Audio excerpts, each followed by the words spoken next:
तुम्हाला पुस्तक वाचण्याची आवड आहे का? जर आवड असेल तर हा एपिसोड खास तुमच्यासाठी आहे. माझ्या वाचनात मध्यंतरी इकिगाई नावाचं एक पुस्तक आलेलं, ज्यामध्ये सांगितलंय की आयुष्यात आनंदी कसं राहायचं, तुमच्या आयुष्याचं उद्दिष्ट कसं ओळखायचं. याच पुस्तकाचा रिव्ह्यू म्हणजे एक सारांश या एपिसोडमध्ये सांगितलाय. जर तुम्हाला पुस्तक वाचण्याची आवड असेल तर तुम्ही हा एपिसोड नक्कीच ऐका आणि सोबतच तुम्ही पुस्तकही वाचा.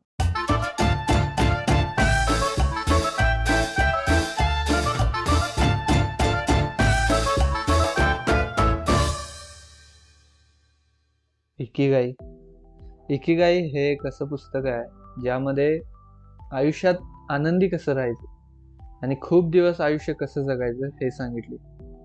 हे पुस्तक लिहिलंय हेक्टर गॅर्शियाज आणि फ्रान्सेस्क मिरालेस. हे दोन फॉरेन लेखक आहेत.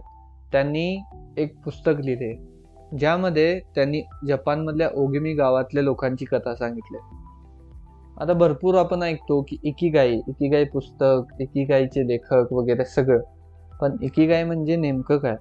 इकिगाई म्हणजे तुमच्या आयुष्यातलं उद्दिष्ट. इकिगाई हा शब्द एक जापनीज शब्द आहे. त्यामध्ये दोन शब्द आहेत, एक इकी आणि दुसरं गाय. गाई किंवा गाय, GUY. सो इकी म्हणजे तुमचं आयुष्य आणि गाई म्हणजे एक उद्दिष्ट किंवा फायदा.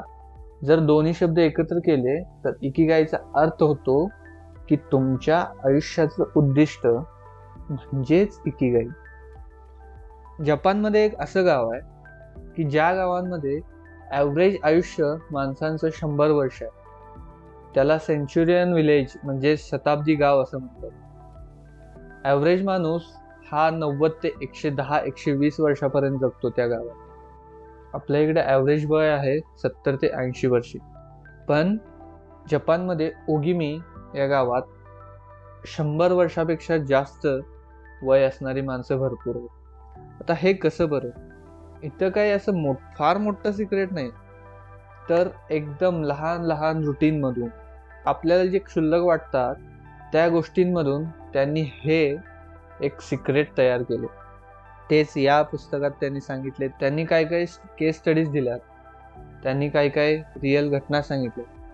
असंच हे पुस्तक माझ्या वाचनात आलं आणि मला आवडलं, म्हणून मी हे तुमच्याशी शेअर करतोय की यातलं मला जे आवडलं ते एक 4 ते 5 पॉईंट आहेत या पुस्तकांमधून मी घेतले. पहिला पॉईंट असा आहे की उगाच जन्माला आलोय म्हणून जगायचं नाही.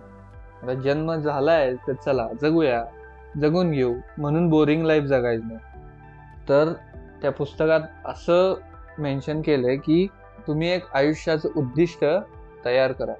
त्याला लाईफ पर्पज म्हणतात. तीच बोरिंग लाईफ, तेच बोरिंग रुटीन जगण्यापेक्षा तुमच्या आयुष्यात एखादं उद्दिष्ट असू दे. मग ते छोट्यातलं छोटं जरी असलं तरी चालतंय, मोठ्यातलं मोठं असलं तरी चालतं. त्यामुळे ते उद्दिष्ट साध्य करण्यासाठी तुम्ही त्या दिशेनं जात असता आणि तुम्हाला हळूहळू आनंद मिळत जातो. म्हणून ते म्हणतात की तुम्हाला जे आवडते ते करा, भलेही ते एक क्षुल्लक काम असेल ना, पण ते जरूर करा. या पुस्तकात असंही म्हणलंय की तुम्ही तुमच्या भावनांपासून दूर जाऊ नका, पळून जाऊ नका, त्यांच्यापासून पळ काढू नका. ते तुमच्याच भावना आहेत, येऊ देत आणि त्यांना ज्या टाईमवर जायचं आहे त्या टाईमला जाऊ देत. पण तुम्ही उगाच त्या भावनांपासून पळ काढू नका, त्याचा एक्सपिरियन्स घ्या. एक चांगलं लाईफ जगण्यासाठी हा एक्सपिरियन्स, या भावना महत्त्वाच्या असतात. दुसरा पॉईंट असा आहे, तुम्ही जे काम करताय त्यातून कधीच रिटायर होऊ नका. याचा अर्थ असं नाही की नोकरीतून रिटायरमेंट घ्यायचीच नाही.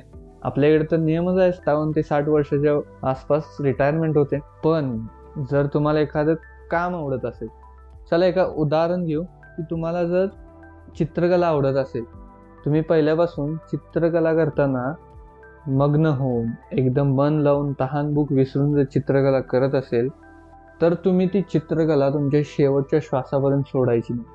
अगदी शेवटपर्यंत करा. त्या कामातून रिटायर होऊ नका ज्यातून तुम्हाला आनंद मिळतो, कारण शेवटी तेच काम असणार आहे जे तुम्हाला आनंद देणार आहे. तेच काम करण्यापेक्षा रोज एकच काम करायचे, वेगवेगळे मार्ग हुडकून जा. त्याला म्हणतात एक्सप्लोरेशन. त्या कामाचं एक्सप्लोरेशन करा, वेगवेगळे मार्ग हुडका, म्हणजे तुम्हाला आणखीन आनंद होईल आणि असंच आनंद वाढत जाईल. त्याच पुस्तकातला तिसरा पॉईंट असा आहे की कायम तुम्ही बिझी राहा. भलेही ती सुट्टी असू दे किंवा काम असू दे नसू दे, पण कायम काही ना काहीतरी करत राहा. अगदी बारीकशी बारीक गोष्ट म्हणजे तुम्ही जर मोकळे असला तर पुस्तक वाचा, पेपर वाचा, काही वाचा, काही करा, जे तुम्हाला आवडते, जे तुम्हाला करू वाटते ते करा, पण मोकळं कधीच बसू नका. स्टे ऑलवेज बिझी, हेच यातून सांगितलंय. याचा अर्थ असं नाही की मला त्या कामातच बिझी राहिलं पाहिजे. याचा अर्थ असं की बिझी म्हणजे काय, जर तुमची एक रुटीन लाईफ असेल तर त्या रुटीन लाईफमध्ये तुम्ही व्यायाम करा, खेळा, डान्स करा, बाहेर जावा, फिरा, पुस्तक वाचा, पेपर वाचा किंवा काहीही करा, पण ते चांगल्या गोष्टी करा. असं नाही की काही पण करा, चांगल्याच गोष्टी करा. त्यामुळं तुमचं माइंड फ्रेश होतं.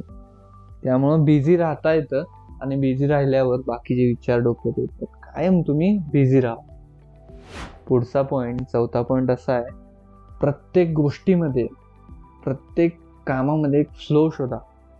आता हा प्रवाह, फ्लो म्हणजे काय, तर प्रत्येक कामात एक लिंक असते, म्हणजे प्रत्येक कामाची एक साखळी असते. हे झाल्यावर दुसरं काम, ते झाल्यानंतर त्याच्या पुढची स्टेप, ते झाल्यानंतर त्याच्या पुढची स्टेप, असं करतच फ्लो, एक प्रवाह तयार होतो. आपल्या लहानपणापासून आपल्याला गणित शिकवलं. आता 5वी 6वी पासून आपल्याला प्रमेय म्हणजे थेरम सुरू झाले. तर थेरम मध्ये कसं असायचं की पहिली स्टेप झाल्याशिवाय दुसऱ्या स्टेपला येऊ शकत नाही, दुसरी स्टेप झाल्यावर तिसरी, तिसरी झाल्यावर चौथी, असे एक स्टेप बाय स्टेप जर करत गेला तर तुमचा तो थेरम, तो प्रमेय शेवटपर्यंत येऊन जातो. जर पहिली स्टेपवरून डायरेक्ट जम्प केला चौथ्या स्टेपवर तर तुम्हाला समजत नाही, पुन्हा समजताना अवघड होतं आणि ते बोरिंग होऊन जातं. तसंच सेम त्यांनी या पुस्तकात सांगितलंय की आयुष्यातल्या प्रत्येक कामात एक बारीक सबारीक फ्लो शोधा. त्यामुळं काय होईल की ते काम करायला मजा येईल आणि तुम्हाला ते बोरिंग वाटणार नाही. इतकं साधे सोपी गोष्ट. हाच होता चौथा पॉईंट. पर्सनली मी हे पुस्तक वाचलं त्यावेळेस मला पण चांगलं वाटलं. हे पुस्तक इंग्लिशमधून आहे, पण मराठी आणि हिंदीमध्ये त्याचा अनुवाद आहे, तोही वाचू शकता जर तुम्हाला इंग्लिश आवडत नसेल किंवा समजत नसेल इंग्लिश. तर तुम्ही नक्कीच हे पुस्तक ट्राय करू शकता. तुम्ही हे पुस्तक खरेदी करून वाचू शकता. तुम्हाला जर पाहिजे असेल तर मी डिस्क्रिप्शनमध्ये लिंक देईन, तुम्ही तिथून खरेदी करू शकता ऑनलाईन, किंवा तुमच्या जवळच्या दुकानात जाऊन खरेदी करा हे पुस्तक. पुन्हा भेटूया एका नव्या एपिसोडमध्ये नवीन विषयासह. तोपर्यंत गुड बाय.